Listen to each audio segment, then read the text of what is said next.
ఏపీలో పాలకూట విషయం ఎంతమంది ప్రాణాలు బలిగొందో చూసాం కదా. ఇప్పుడు తెలంగాణలో కూడా అలాంటి జాడలే కనిపిస్తున్నాయి. కర్తాల్ మండలంలో కల్తీ పాల దందా వెలుగు చూసింది.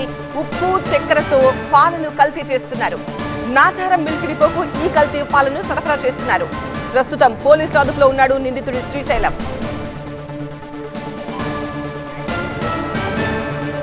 పొద్దున్నే ఛాయ్ పడితే గానీ చాలా మందికి తెల్లారినట్టుండదు. కానీ ఇప్పుడు హైదరాబాదీలు పరేషాన్ అయ్యే షాకింగ్ న్యూస్ ను బ్రేక్ చేశారు రంగారెడ్డి జిల్లా పోలీసులు. ఏపీ మాదిరి తెలంగాణలో కూడా పాలకూట విషం తెరపైకొచ్చింది. కర్తాల్ మండలం రాయచేడు అడ్డగా భాగ్యనగరానికి కల్తీ పాలను సరఫరా చేస్తున్నట్టు గుర్తించారు. మనగోని శ్రీశైలం అనే ఒక వ్యక్తి అక్కడ పాలకేంద్రం నడుపుతా ఉన్నాడు.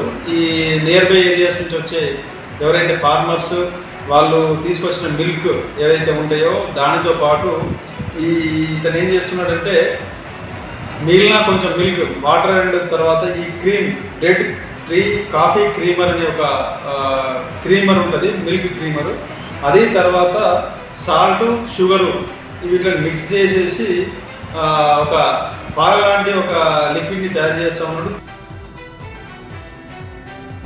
ఒక్క పోలిక నుండే ఉప్పు చక్కెరతో లిక్విడ్ చేసి దాన్ని సేకరించిన పాలలో కలుపుతున్నట్టు దర్యాప్తులు తేలిందన్నారు సిఐ గంగాధర్. రాయచేడ్లో డొంక కదిలిస్తే నాచారంలో లింక్ కదిలింది. నిందితుడు శ్రీశైలంను అదుపులోకి తీసుకోవడం సహా కల్తీ సరంజామాను స్వాధీనం చేసుకున్నారు. ఈ దందా ఎన్నాళ్లుగా జరుగుతోందని ఆరా తీస్తున్నారు.